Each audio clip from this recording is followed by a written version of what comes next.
There is a principle which is a bar against all information, which is proof against all arguments, and which cannot fail to keep a man in everlasting ignorance. That principle is contempt prior to investigation. My weekly conversations with the automation engineer became increasingly intense. He didn't force religion on me. If anything, I was the one trying to push my ideas on him. I was quite negative and disheartened. I was disgusted with life. It was strange and foreign to me the way he never seemed to run out of patience. And my instinct was to double down on negativity. In any case, I was viciously skeptical of God and the world around me. I felt deeply tricked and trapped by my circumstance of life on earth, perhaps most frustrated by my inability to become happy or even content by my own self-will. No matter how hard I tried, my life was unmanageable. My routine was daunting and menacing. Eventually came a moment that I will never forget. I was having a heated conversation with the automation engineer. He was collected, mellow, and perhaps even a bit detached from my negativity. He said a lot with a little, so I was particularly frustrated with the talk of God. My instinct suggested that such a discussion would warrant more intensity, not less. I didn't consider myself atheist. Perhaps I was something of a bitter, pseudo-spiritual agnostic, but at some point I asked him, "How on earth could you believe in the Bible?"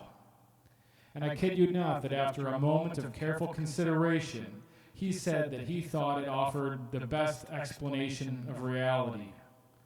Here I was, exhausted and beaten by life, dissatisfied from years of searching, pondering, toil, among other more damaging pursuits, on the phone with an automation engineer who had memorized pi up to the 250th digit just for fun. Someone who I would have assumed rational in the most rational sense. And he was telling me straight-faced, pointedly and sincerely, that he thought the Bible was the best explanation for our entire human experience. I'll admit that I thought he was nuts. I have a lot of strange friends, and at this point I probably chalked him up to being one of them. I was in a way defeated. If he genuinely felt that way, I had no further questions, although I likely came up with a bunch. So we were like a two-man sitcom, the artist and the engineer. One man of letters and words, another of numbers and concepts. I asked myself some difficult questions. If creative contribution were a competition, would I consider God a rival? Why did so many of my fellow creatives hold atheistic worldviews? Was I coming to prioritize genuine truth above genuine creative expression? I think my denial of God might have come from the fact that if he existed, I could no longer maintain the thinking that I were top priority in my own life. If I were to accept God, I would have to face a new accountability. Creatives are a peculiar bunch. We're all in competition to be the most interesting artist, you know. After all, if there's a God, the contest is over. This could be an excellent premise for a work of fiction, come to think of it, and I'm obligated to reference the brave little toaster considering my birth year. Much like my engineering friend and I with our differing aptitudes, the appliances in that story are each assigned a function. One day, their master, who they exist to serve, leaves home, and they await his return. When he does not return, they go out in search for him. He saves them all from destruction in the end because he loves them. Why are these stories of search and salvation so deeply appealing, so powerfully relatable? Maybe we're all lost and longing to be saved from the inevitable jaws of dissatisfaction and ultimately death. Without their master, the characters have no purpose, no one for whom to demonstrate their usefulness. So my decision was whether or not to go out in search of a better master than my own desire for recognition and self-expression. These questions require honesty. Was I trying to find God or trying to be God? I certainly wasn't good enough to be God, considering my inability to squeeze lasting satisfaction from life. But was I creative enough to imagine or visualize a better master than my own free will?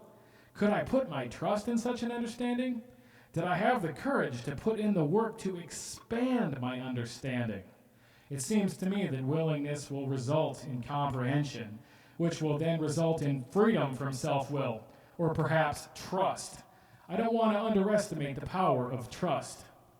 So I reflected on what he had said to me, that he thought the Bible a fitting description of reality itself. I was dumbfounded, but the gears were turning. Some time went on, and when I went to examine this life, I thought it too interesting for the kind of God which the Bible describes. The only problem was that I hadn't read the Bible, so I had no idea what kind of God it describes. All I had were my assumptions. Was I an intellectual or a coward? Was I willing to courageously attempt prayer, asking for guidance and answers? Was I willing to make any amount of genuine sacrifice? Was I willing to wait and listen?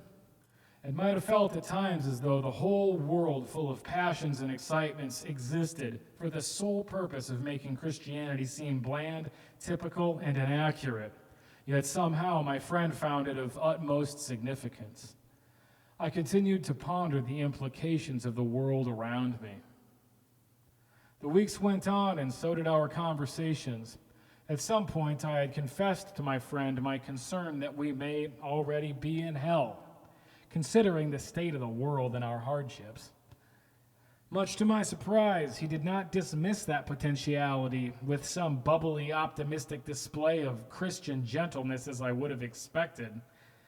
Instead, he suggested that if that were indeed the case, being perhaps already in hell, that it would be undeniably beautiful to then lift someone else up despite our own horrible pain.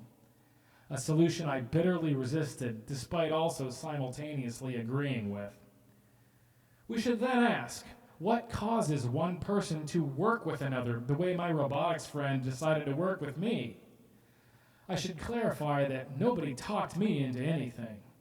These are decisions that we must make carefully for ourselves. Personally, I don't believe I would have surrendered sufficiently if I hadn't first suffered sufficiently. But anyone willing to search will find. I can promise you that much. We do find what we go looking for and whatever we go looking for. Even after acknowledging God, it took months before I would begin to explore the Bible and the Christian claims.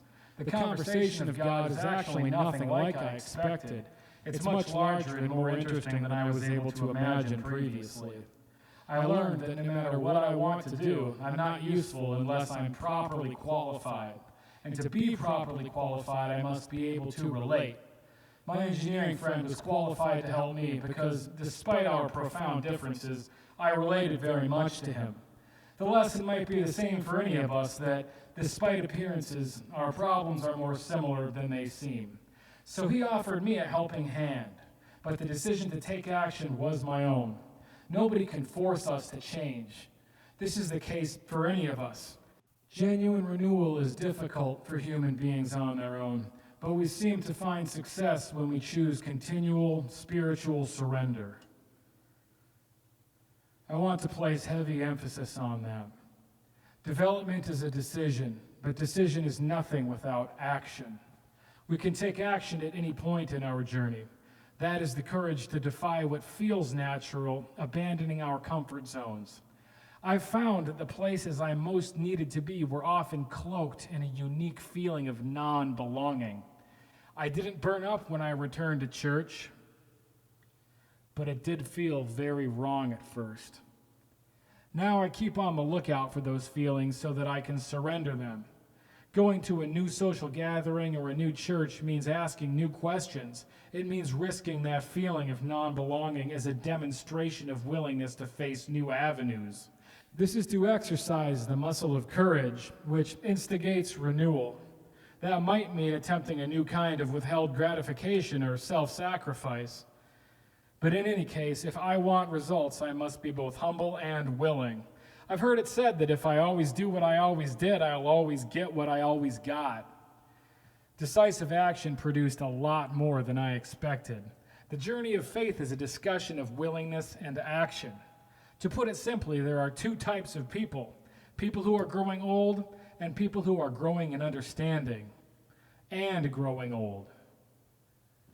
During those times before I put in the work, I thought I was on pretty decent terms with God, if there was one.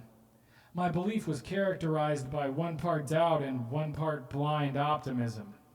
I didn't want to put any work into knowing God. I just wanted him to take care of everything if he existed.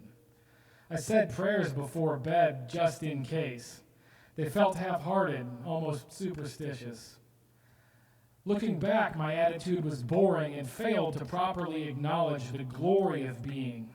I can promise you that growing in faith, making new decisions, and taking new action will remedy the banality and dissatisfaction of living. We all want more out of life. This was a lot bigger of a solution for me than I expected, but it's living in a state of perpetual growth that fixes our problems. It's expanding our relationship with God despite our doubts that solves our problems. Although I've come to believe the Bible does accurately depict the strangeness of our world, or the bewildering creative nuance that I've been so enamored with, I think it more importantly discusses the solutions to our pain, bearing our cross, producing results, and loving others exhaustively. This life could have been anything, and it could transform into anything. Existence itself seems a preposterous miracle wrapped in mystery. To live without courageous exploration of these concepts, failing to attempt genuine prayer, sacrifice, and adventure, that is perhaps the highest form of wastefulness, ingratitude, and boredom.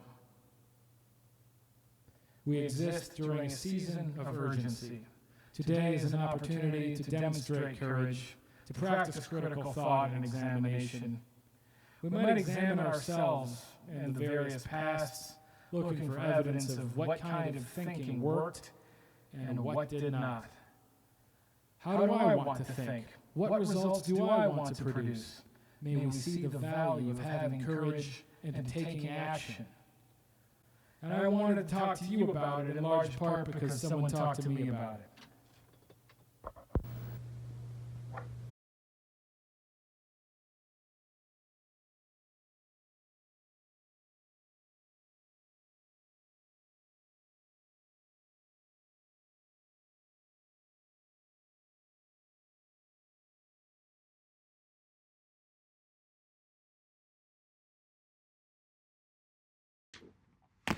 The time of recording, I'm already up to 17 subscribers.